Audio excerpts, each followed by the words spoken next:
এই যে ইলিশ মাছ ভোর রাতের জন্য আমি সরষে দিয়ে রান্না করব, সরষে ইলিশ। ইলিশ মাছগুলো আমি ভোর রাতের জন্য রান্না করব সরষে দিয়ে, সরষে ইলিশ।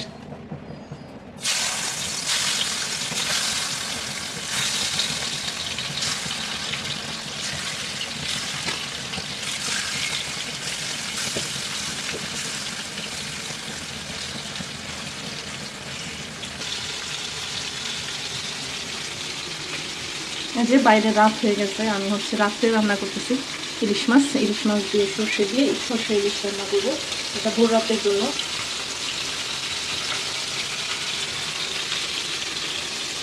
মাছগুলো হয়ে গেছে, এখন আমি উল্টে দিব।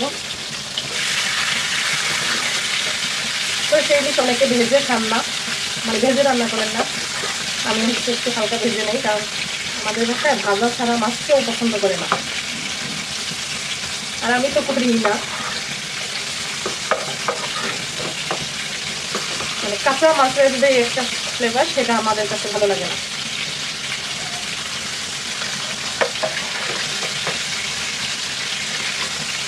যারা পছন্দ করে ভাজা ছাড়া, তারা তো সরষে ইলিশ ভাজা ছাড়াই রান্না করবে।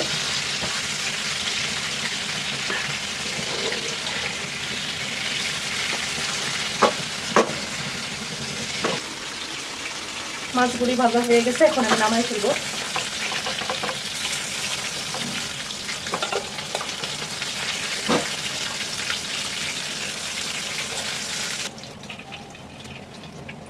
দিয়ে দিলাম পেঁয়াজ,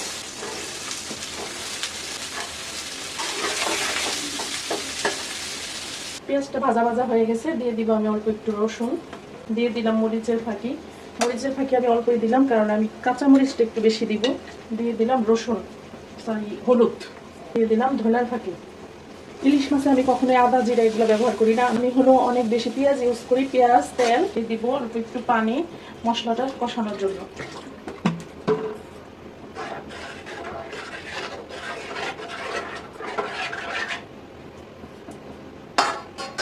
মশলাটা একটু কষুক, মশলা কষানো হয়ে গেছে, এখন আমি পরিমাণ মতো ঝোল দিয়ে দিব।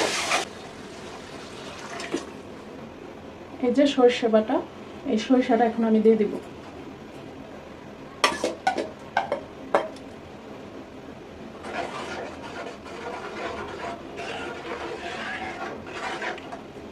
এখন আমি ইলিশ মাছগুলো দিয়ে দিব কাঁচামরিচ,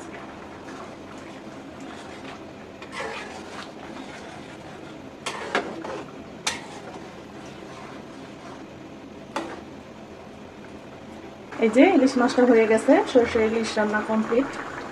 এটা ভোর রাতের জন্য অনেক সুন্দর একটা ঘ্রাণ আসতেছে, আর ইলিশ মাছ থেকে তো এমনিতেই অনেক ঘ্রাণ বের হয়। ওকে, আল্লাহ হাফেজ।